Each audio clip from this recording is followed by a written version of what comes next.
this holiday thing, whether Jesus was born on 25 or not, the fact remains he was born. Whether Easter or not, and everything else, but the real fact is he came, he was born, he died for us, and he resurrected.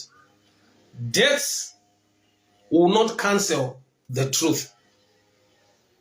Kurasika zuva akutadzise munhu kutenda zvakaitika, even usina the actual date or day. I have a privilege yekuenda ku Israel. There are places dzatakaenda dzekuti tour guide wamuri kufamba naye anogona to explain this way kuti pano ndo pari kubhilievwa kuti ndo pakaitika chiitiko ichi. We are not all that sure kuti this is the actual place, but we are in the same region, but the actual place sometimes nekufamba kwetime vanhu vanogona kurasika the actual place. Asi chakunza ipano as tourists munotenda kuti zvakaitika. So the real fact, faith yedu payakadyarwa ndepekuti death or place does not matter, but the fact yekuti Jesu wakauya panyika ukafira vanhu nezuva retatu ukamuka remains. Kutenda kwedu hakuna kudyarwa padate. Kutenda kwedu muna Kristu kwakadyarwa pane zvakaitika kana zvaakaita. So there are times that you see people vachita debate pamusoro pe the type of cross where Jesus was crucified. Some they say mazuva iwayo kwakusina cross ine matanda maviri akadai. Some will say the cross was just a stick yaakangorovererwa akadai maoko. So the type of stick to me does not matter, but the real fact ndeyekuti he was crucified to redeem men. That fact remains. So ndinokurudzira kuti vanhu varegere kuita major on the minor. Varegere kuita major on the minor.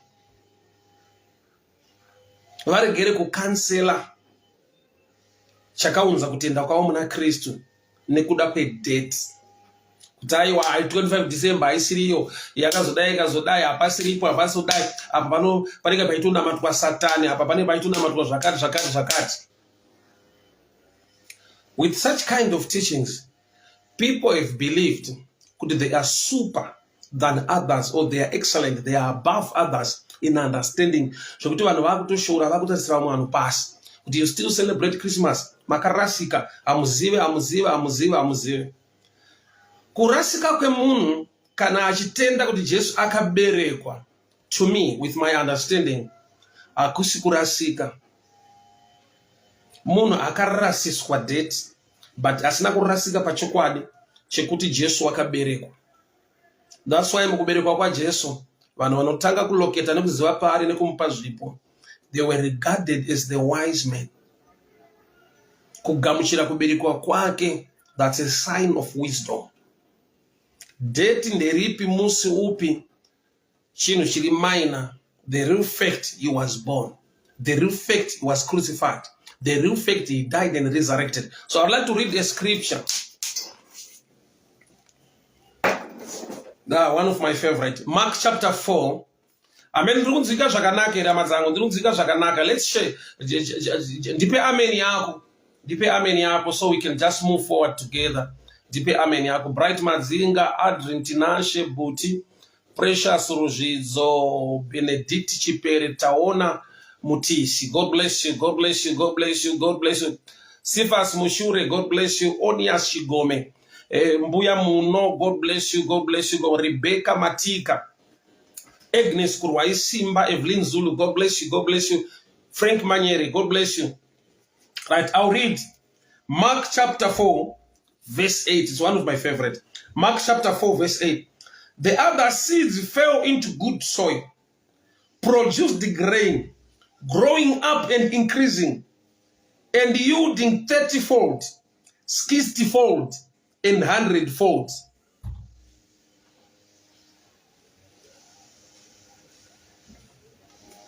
Mark chapter 4, verse 8. The other seeds fell into good soil, mbeu yakawira paivhu rakanaka, fact iripo, good soil, produced grain growing up and increasing and yielding 30-fold, 60-fold, and 100-fold.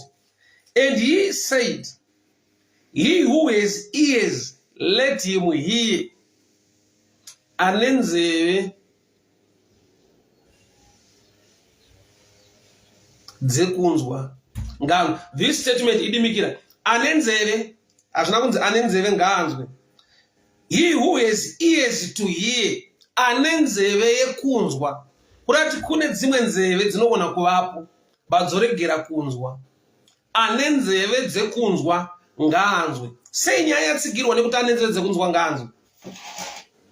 Mbeu yakanaka, yakaiswa paivhu rakanaka, ndokubva yava nezvibereko zvine makategories matatu: 30-fold, 60-fold, and 100-fold. Hapana bad seed ipapa, hapana bad soil, hapana dombo. Imbeu paivhu rakanaka, then the yield is different. But zviri muklasi yeharvest, zviri muklasi yezvinhu zvakaiswa pakanaka. So chakanaka ndeichi, level of knowledge yemunhu ikava pa 30% kuti haasi deeper kusvika pa 60 or pa 100 in knowing the depth, the place, and many things concerning the birth of Jesus. But the fact yekuti anoziva kuti Jesu wakaberekwa, he became man, wakauya panyika, he was born of flesh. That fact, though it is so powerful, yandiri kurigada as good soil. Level of knowledge ikava 30%, but kutenda kwake kuri pakuti Jesu wakaberekwa. Anytime, any day, celebrating the birth of Jesus is not a sin. Ichokwadi ine kuti Jesu akaberekwa ndopane nyaya. Kana tese tiwirirana kuti Jesu akaberekwa akava munhu, we are okay. Musi upi, that's another percentage, that's another level of knowledge. So ndinogona kuva wrong per date or per day. Chisingaite wrong kutenda kuti Jesu wakaberekwa. He was born of flesh. He became man and dwelt among us. Nakuti kuponiswa kwangu hakusi pa date kuti 25 December i January. Kuponiswa kwevanhu hakusi pa date. Kutenda kwevanhu hakuna kudyarwa pa day. Saka uchiona tine challenge pa secret kana pa issue ya Sabbath. Bible rangu kuna Genesis rinoti on the 7th day pazuva rechinomwe Mwari vakazorora. Yaiva Saturday here? No, days were not yet there. Seasons and times dzakauya panguva ya Noah. As the earth remains, seed time and harvest, winter and summer. Zora kuti pakaintroduced ma seasons, ma days and times, pa time ya Noah. So before Noah, mumazuva even Adam, rest day, Sabbath day was a revelation, not based on a day. That's why Jesu paanouya, the true and the real Sabbath yedu tinozorora muna Kristu, anoti come to me, come to me, come to me. Uyai kwandiri makaneta makaremerwa, ndichakupa izororo. So rest in mystery ya Kristu. Kuzorora kwe munhu akusi pa day kuri muna Jesu. Ukashaiwa Jesu ukabata Sabata, unogona kushaiwa zororo musabata, nokuta hauna akakubata washo anova Kristu. So 7th day yekuna Genesis, Mwari pavakazorora, iri beyond calendar. It was the 7th day mu order yekusikwa kwezvinhu, kwete mu order yekalenda. Mwari havana kutanga kusika on Monday, havana kutanga on Tuesday, havana kutanga on Wednesday. Bible rinongoti on the first day pazuva rekutanga Mwari vakatanga. So which means kutanga kwa Mwari havana zuva ravakati ndichatanga basa Monday, Tuesday or Wednesday. Vakatanga pavakatanga. So day rechi7 idei ravakazorora kubva pavakatanga kwete kubva musi weMonday, Tuesday or Wednesday. Saka uchiona kuti sometimes the challenge yatinayo is about date or days. So mumwe anototi kana usingazivi kuti Sabata iSaturday wakarasika kudenga hauendi. Yet zuva rakazorora Mwari wacho was not a Saturday. On the 7th day, not kuti musi weSaturday, Sunday or Monday, Mwari vakatanga ndokubva. So without understanding yako itangire pana Mwari wacho. All right. So am I saying vanhu vari kuita Sabbath on Saturday they are wrong? They are not. They will only become wrong when they judge others concerning the day, not the mystery of Christ. Tikatofunga kuti Sabata yedu iFriday, tikafunga kuti Sabata yedu iSunday, tikafunga kuti Sabata yedu iMonday. Haisi nyaya. But tikava nedzidziso yekuti wese asiri kuita zvinhu Monday, Saturday or Sunday, haana mate azive Mwari kudenga haende. Panenge pava neera nekuda kwekuti 7th day yaMwari yaakazorora ikava holy is nothing to do with the day. It's a mystery. Mwari vakatanga zuva rechi7 ndokubva vazorora. Zuva rechi7 kubva pavakatanga kwete zuva rechi7 kubva Monday, Sunday, Tuesday pavakatanga. So which means my days, my seasons, my times. Maybe let me get my New Testament Bible. Anyway, let me just record it. So okay, in the book of Genesis you'll see the mystery yekuti on the 7th day Mwari vakazorora ndokubva rava Sabata ndokubva rava holy. So that day haisi Saturday, that day haisi Monday, haisi Tuesday, haisi Sunday. That day idei rechi7 pa order pa sequence yekusika kwavaita zvinhu. So ukangova nekuziva kuti vakatanga kusika musi wakati, then we agree with you kuti saka musi wakati ndo yayechi7 according kuti Mwari vakatanga Monday, Tuesday, Wednesday. But the Bible don't go on the first day, on the 2nd day, on the 3rd day, then on the 7th day. So the 7th day ya Kristu, the 7th day yangu newe, according to the Bible, it's a mystery. And the mystery I know is all about Jesus. And over here, the true rest to us. I know to uyai kwandiri, I'll give you rest. Uyai kwandiri, zidzai kubva, learn from me, and you will find rest. So apasipo panenya yangu on this day, but I'll also move you to go back to the mystery of days, the challenge yatinayo in our times. Kuti izvezvi vanhu vari kujajana, vanhu vari kutukana, vari kuwanzirana. Kuti ukaona kuti kuita zveChristmas zvakarasika, asiro day rakaberekwa Jesu, tisaziva mukutonamata Satani, hazvisirizvo. Vanhu vari kujajana, vari kutukana, vari kuwanzirana. Kune vazviti vane deeper revelation yekuti they don't celebrate the birth of Jesus. Nekuda kongoti yakapinwa on 25. Alright, kana masingaite zveChristmas musi wa25, tomboisa paside toti you are right. Anditika because the day or the date arisiriro. But when munozo celebrate papi imimi zuva ramuno celebrate kuberekwa kwaJesu nderipi. Kana musinga celebrate the birth of Jesus on Christmas, show us a day that inofanirwa kuzviita. Because kana musina day, you are being unfair. Nekuti the wise vakauya vakacelebrate the birth of Jesus with gifts. So isu now chitipai date ne day rekucelebrate kuberekwa kwatenzi wedu Kristu Jesu. Mukati nyima that date and day rekucelebrate torarama tisingatende. Alright, let's say tinotenda, alright. But torarama tisina mhembero nekufara kuberekwa kwaJesu, we are not wise.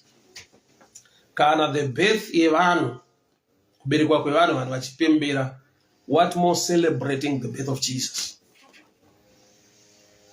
Tikasvika palevel yekutenda yekuti hatinei nazvo zvokuti Jesu akaberekwa, we are being foolish. The wise vachenjeri vakauya vakacelebrate with the gifts vakafamba. But I want to take you to the book of John. No matter the mystery of days. The book of John 11. Oh, I love this one. The book of John. Right. The book of John 11. Verse 23. John 11, 23. Jesus said to her, your brother will rise again. He's now speaking to Martha. Jesus said to her, your brother will rise again. Martha said to him, I know that you will rise again in the resurrection on the last day. So apa kutenda kwawo kwaiva kwekuti pa verse 24 kune zuva rinonzi resurrection day. Zuva rinonzi resurrection day last day pachamuka vakafa zuva rekupedzisira. Ndo knowledge yaiva naMartha ari kuudza Jesu. Jesus said to her, I am resurrection and life. So resurrection is a person. Kumuka. Chirungu chekuti I am. Don't forget grade 1 stuff. I am trimo. Ndini trimo. Saka Jesu apari kuti I am resurrection. Ndini kumuka. Ari kupindura nyaya ipi? Yanzi na Martha. Pa resurrection day, pa last day, hanzvadzi yedu ichamuka. Jesu ndokubva I am ndini kumuka uye upenyu. So ava vaitenda kuti kumuka kwevakafa kune zuva racho, resurrection day last day. Jesu ndokubva aiwa chamuri kuti day chi harisi day, munhu ndini. That's why Bible richiti iye paachadzoka vapenyu vachamuona mumakore, vakafa vachamuka. It is the coming of Jesus that will make people rise, not the day. But nokuti day racho already said day racho ratirakwana ramuri kuti day. Jesu akasauya arikwane nokuti kukwana kwaro riri mukuuya kwa Kristu. So Jesus is the resurrection. Jesu ndiye kumuka.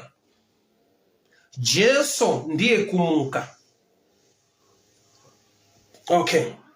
So on this day, that clear the day Jesus ati I am.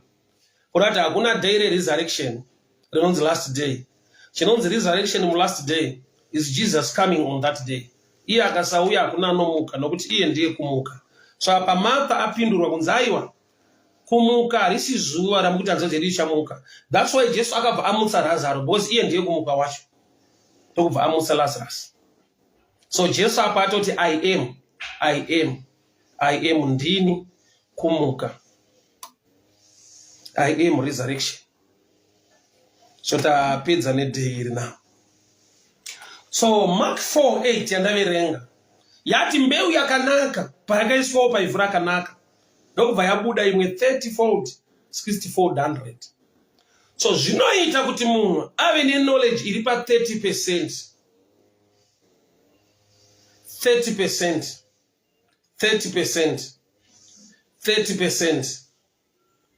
Zvinoita kuti munhu ave neknowledge iri pa 30% asiri wrong, but ane kuziva kushoma, but kusiri wrong. Kogoita kuti munhu ave neknowledge iri pa 60%, kuziva kusiri complete to 100, kusiri lesser to 30, but kuri pakati nepakati. Zvozoita kuti munhu ave ne complete dimension of knowledge yekuti apa 100-fold. So mbeu iyi iri kufananidzwa nemukristu nemutende.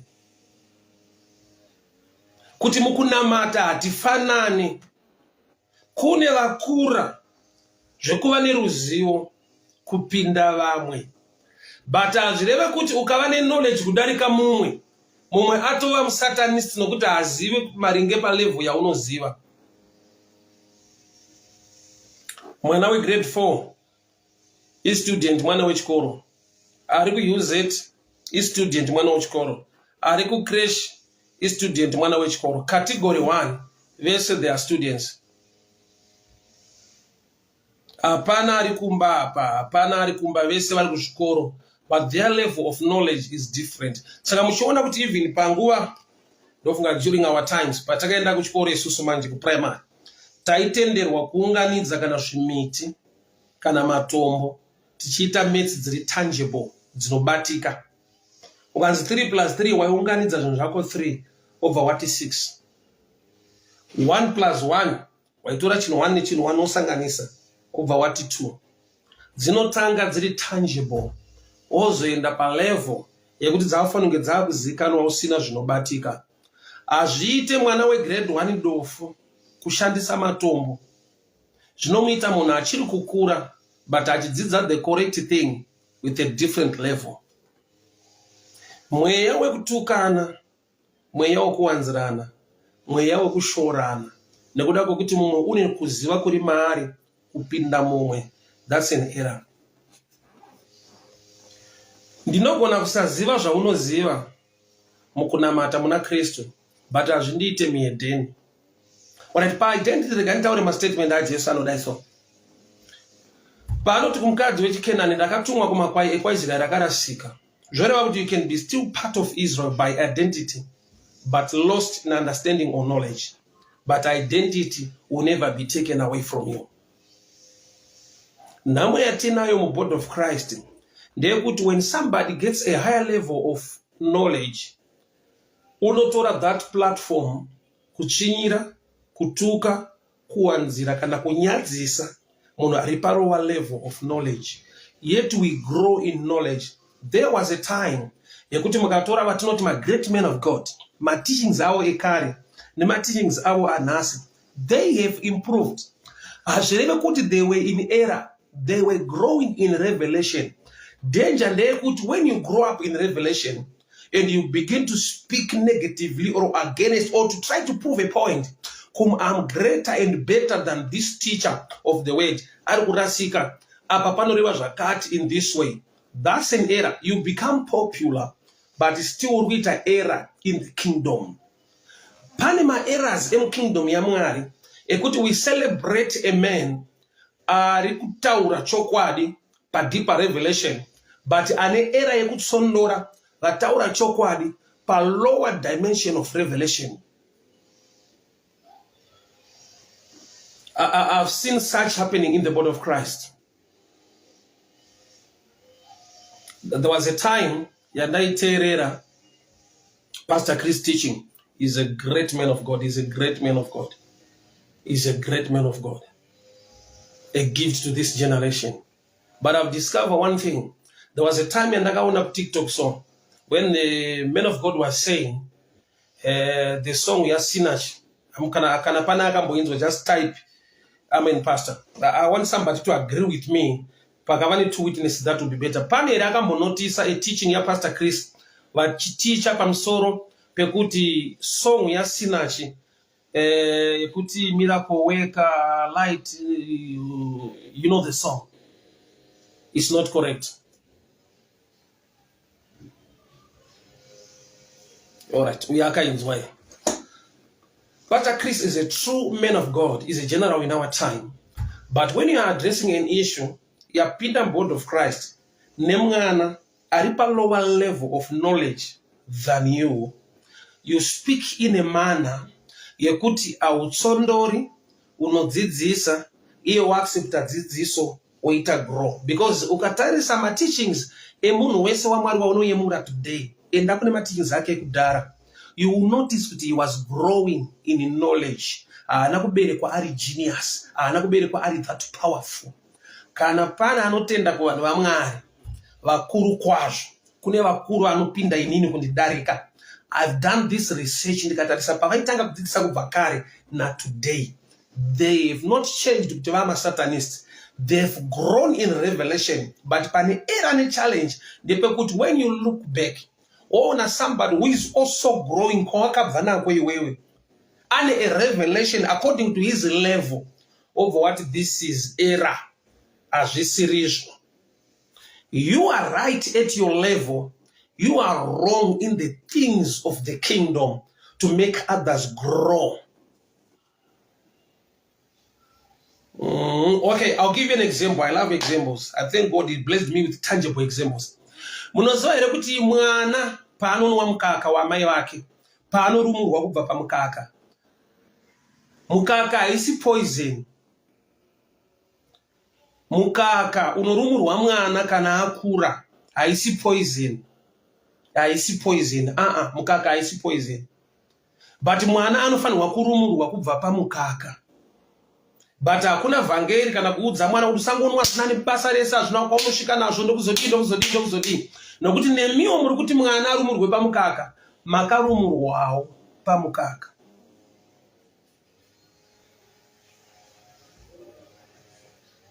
When you grow in revelation, don't despise those who are still growing in the things of God. That's an error in the body of Christ today. There are great men of God who are in a greater dimension of revelation, who are speaking negatively to those who are still growing. Vachita, this is error, this. Truly at your level, in why miripiri inonaka kuvanhu vakuru, but kuvana vadiki, let's be real, inovava. Chaita kuti ndisafarire mhiripiri ndiri mupano yaindivava.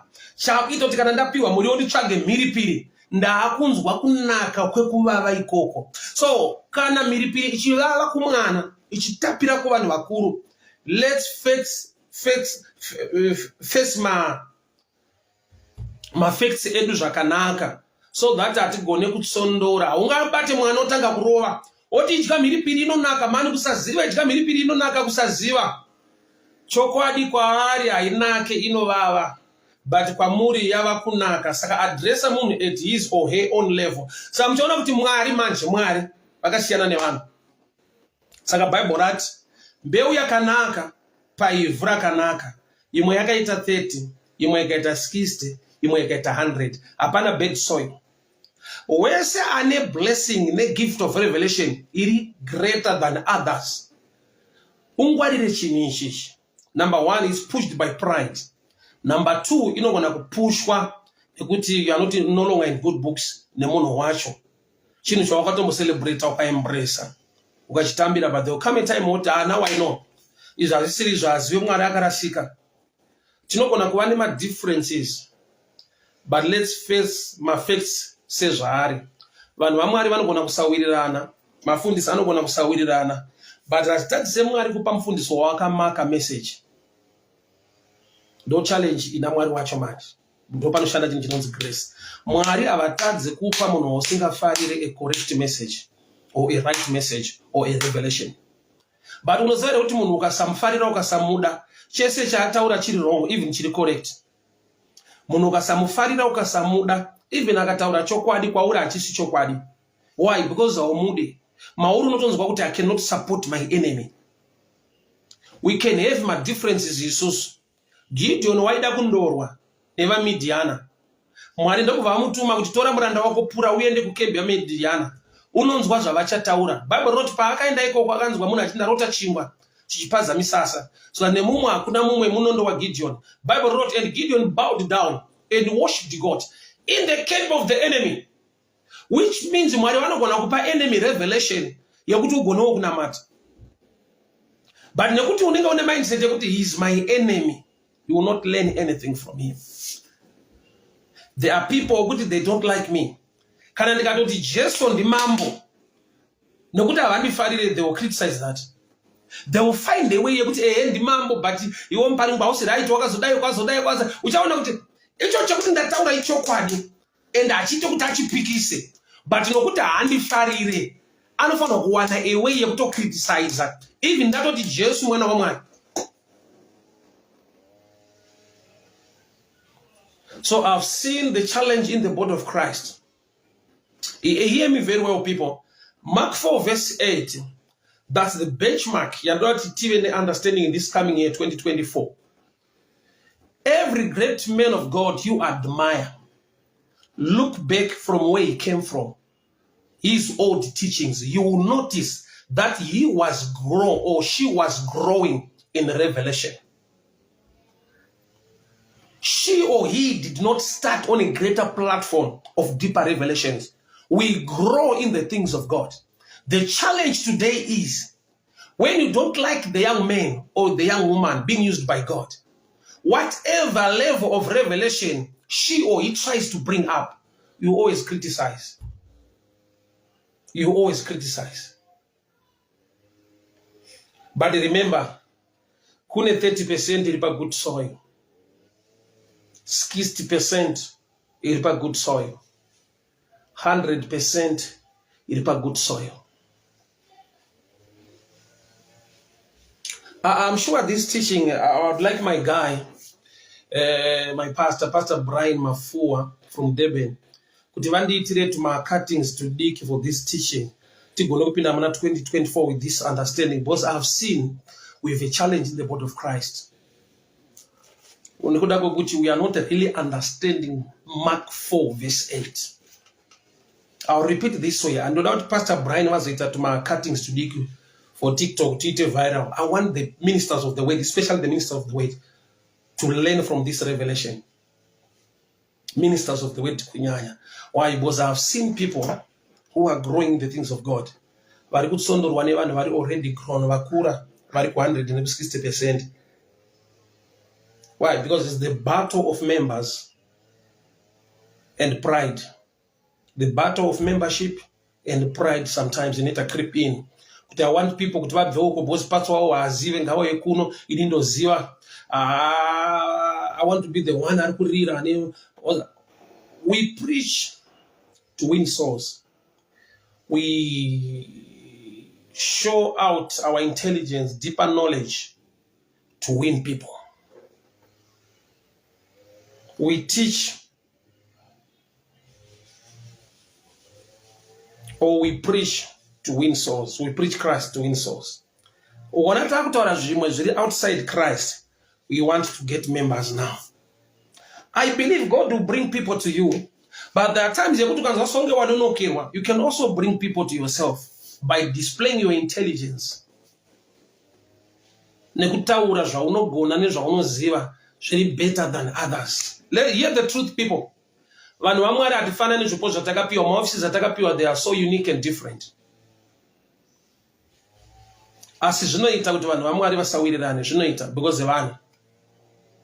but I pray and I want the body of Christ, especially the preachers. There is a dimension of 30%. That's Mark 4 verse 8. A dimension of 60. A dimension of 100. But in one category, good seed, but good soil. When you look, and when you listen to whosoever great men of God you love and desire, go back and check his or her teachings from long back. You will notice that they were growing. They were once at that level of 30%. Now they are operating at 60, and they are accusing those at 30 that they are teaching heresy. Heresy is when you discourage people to worship God through Jesus. Heresy is when you teach people other way than the only way, that is our Lord Jesus Christ. Kurasika kupa wandzidziso yekuti varambe Mwari vasanamate Mwari kuburikidza naJesu. But kumwe kwese kudzidzisa kuri muna Mwari kuti vanhu vazive Mwari. Vanhu vade Mwari vagamuchire Jesu. That's not error. Dai Mwari watiwanira nyasha. Dai Mwari watiwanira nyasha. This is the time. The body of Christ must be united. Those 800 must learn to have humility and relate with those at 60 and those at 30 with the love of God. Makata bosha libasaya ndiriketele bosha likabasaya. Mante baro baluga daya konta raboshia takola masuketa. Miketa kulande bariga dayaso. Kenta bage kaliga daraso le boshia taka. Mautsa tarianda kodala bazugarianda masekete le boshia taka. We thank you, Lord. We worship you. We glorify your name. We give you praise. We give you honor. In the name of Jesus Christ of Nazareth. Amen and amen. So, to me, with my understanding of this text, I've seen that there are some people whom we have looked down upon. Tichita avazive, avagona kuparidza. Yet a good seed, good soil, but their percentage is lower. We grow in revelation. So when you are up there, don't speak negatively to those who are down there, who are still growing. Remember, you used to be there. Mwaripani panoudza vana veIsraeri kuti kana masvika munyika yavatorwa, bataiwo vatorwa zvakanaka, because you were also once foreigners in Egypt. So usakanganwa kuti waitombvawo mwana wakanwa mukaka. Saka kana wakudya nyama ukaona unonwa mukaka, usati heresi, usati era. Time will come yavanorumurwa. Let's give each other a chance to grow in the things of God. Let's give each other a chance to grow in the things of God.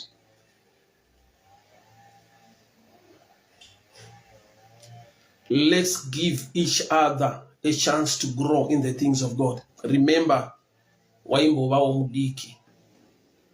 so to me, song ya Sinach, it's not a problem at all. To me, to my level of understanding, it's not a problem. To those who are at 100% now, they see this as heresy. Yet, ukatarisa, those at 100, they used to be at 30. They used to be at 60. They were preaching already. They were teaching already. But just imagine if they will rise a man who accused the teaching of the great men of God when they were still young or small. That would be a waste of time in the things of the kingdom.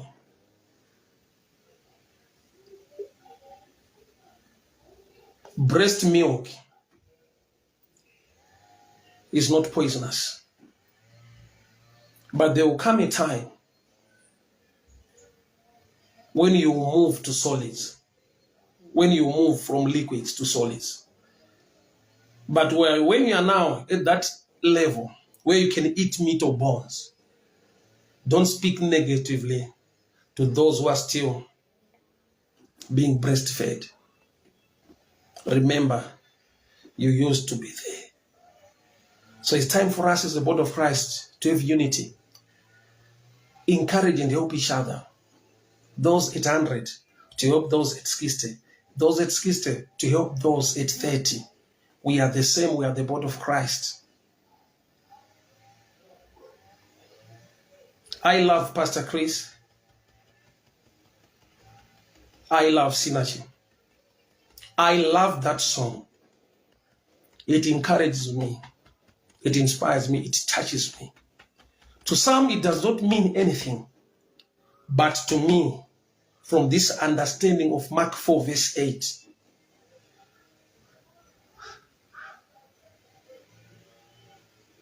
Synergy is all right with me. God is still a way maker for me. He makes a way for me. There will come a level where you can make your own way. But to me, if it was not of the Lord, hapana pandaibuda napo, hapana pandaigona kushika, naye asina kugadzira nzira.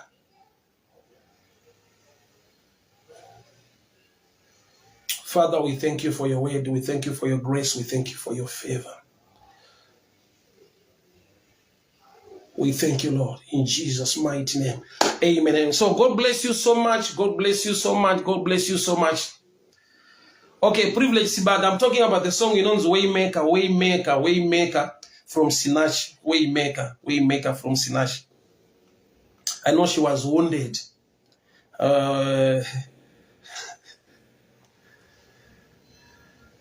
She was wounded by his...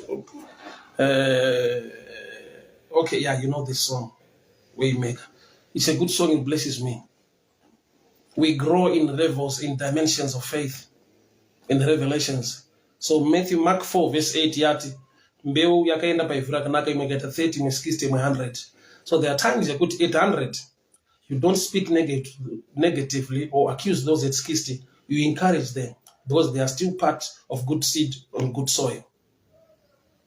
Name yatangoita chete ndeyekuti when you are greater or bigger than others, you want to outclass everyone for people to listen to you only.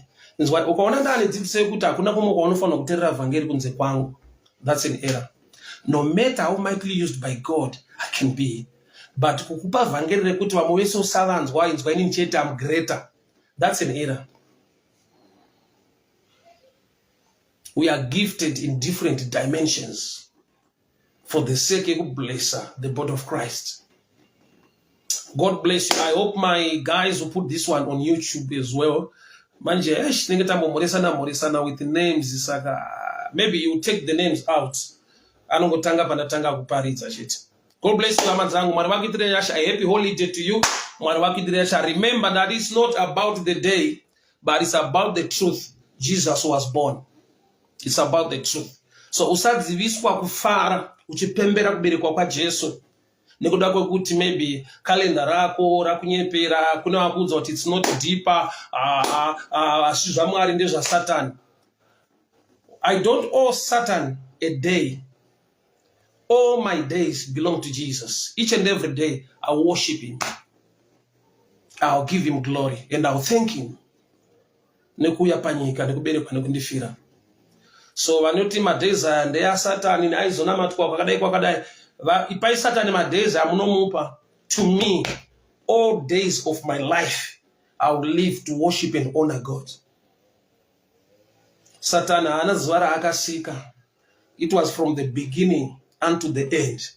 God did this, God did this. And Satan took this day and God was left with a few days. No. I will not give devil any day, any chance. Each and every day I will thank him and honor my Lord God. So it's not about the day. It's about the fact that Jesus was born. And there is need for me to celebrate that. God bless you. Thank you so much. Mwari wakitire nyasha, mwari wakuropafadzei, mwari wakugonese. Muzita ra Jesu Kristu eNazareta. Amen and amen. Bye bye. Muswere munyasha, muropafadzwe. Thank you so much.